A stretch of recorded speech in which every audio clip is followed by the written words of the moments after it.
সৃষ্টি করে দৃষ্টি ভরে, সৃষ্টি করে দৃষ্টি ভরে দেখছে প্রভু রাব্বানা রূপে অতুল, দয়ার রাসূল নূরে ভরা মুখখানা রূপে অতুল, দয়ার রাসূল নূরে ভরা মুখখানা। ইয়া রাসূলুল্লাহ ইয়া হাবিবাল্লাহ ইয়া রাসূলুল্লাহ ইয়া হাবিবাল্লাহ। আল্লাহ পাক আমাদের আদি পিতা আদম এবং মা হাওয়াকে সৃষ্টি করে যখন ওই জান্নাতের মধ্যে রেখেছিলেন, তখন আল্লাহ পাকের হুকুম ছিল কি যে এই জান্নাতের মধ্যে তোমরা সবই আহার করবে, কিন্তু ভুল করে গন্ধম ফল খাবে না। আর অথচ সেই আদম হাওয়া ভুল করে গন্ধম ফল খেয়েছিল। তাদের সাথে কি ঘটেছিল কবি পরের ছন্দে ছোট্ট করে মেসেজ দিচ্ছে শুনুন। আল্লাহ বলে আদম হাওয়া তোমরা শুনে রাখো না, জান্নাতে হতে সবই খাবে গন্ধম কবু খাবে না, জান্নাতে হতে সবই খাবে গন্ধম কবু খাবে না। আর তবু শয়তানের মোহে পড়ে, শয়তানের মোহে পড়ে গন্ধম খেলো দুজনা, জান্নাতে হতে দুনিয়াতে ফেলে দিলেন রাব্বানা, জান্নাতে হতে দুনিয়াতে ফেলে দিলেন রাব্বানা। আদম হাওয়া করলে দোয়া, আদম হাওয়া করলে দোয়া, ভুলের ক্ষমা পেল না, দয়ার নবীর নামটি ধরে পেল তারা মার্জনা, দয়ার নবীর নামটি ধরে পেল তারা মার্জনা।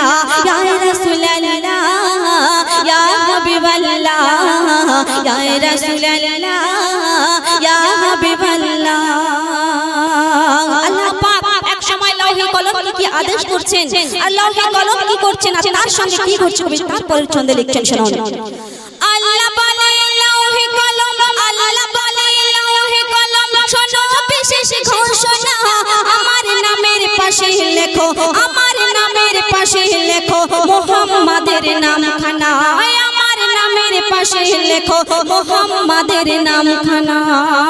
আর তখন আল্লাহ পাকের নামের পাশে, আল্লাহ পাকের নামের পাশে লিখতে নামটি পারে না, আল্লাহ বলে লৌহে কলম আদেশ পালন করো না, আল্লাহ বলে লৌহে কলম আদেশ পালন করো না। তখন খোদারে হুকুম করতে পালন, খোদারে হুকুম করতে পালন গেল পেটে মুখখানা, খোদার পাশে অবশেষে লিখলো নবীর নামখানা, খোদার পাশে অবশেষে লিখলো নবীর নামখানা।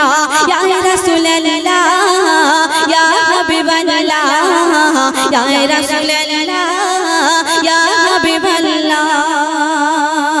এক সময় এক ইহুদি আল্লাহর রাসূলকে ধরে বলছে কি যে তুমি তো নিজেকে নবী বলে দাবি করো, তো তুমি যদি আমার এই বেজবান ছেলেটিকে কথা বলাতে পারো তাহলে আমি তোমার কলেমা পড়ে মুসলমান হব, ঈমান আনবো। তখন আল্লাহর রাসূল সেই বেজবানকে কি প্রশ্ন করেছিলেন, আর সেই বেজবান আল্লাহর রাসূলের প্রশ্নের কি উত্তর দিয়েছিল কবি তারপর ছন্দে লিখছে শুনুন।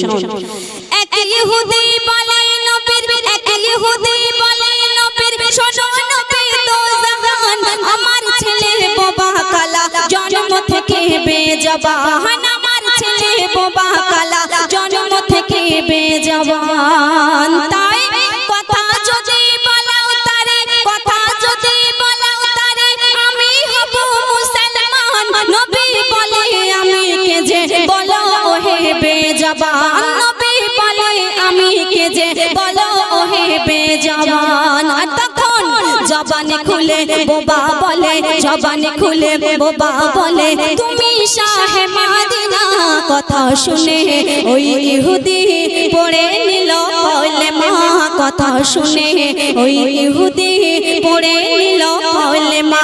ইয়া রাসূলুল্লাহ ইয়া হাবিবাল্লাহ ইয়া রাসূলুল্লাহ ইয়া হাবিবাল্লাহ।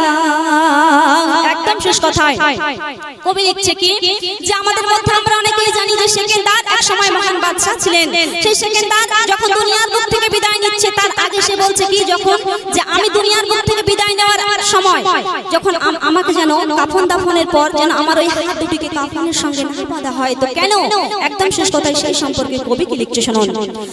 মরার আগে বলে গেলেন, মরার আগে বলে গেলেন মহান বাদশা সেকেন্দার, মোর হাত দুটিকে কাফন হতে বাইরে রেখো খবরদার, হাত দুটিকে কাফন হতে বাইরে রেখো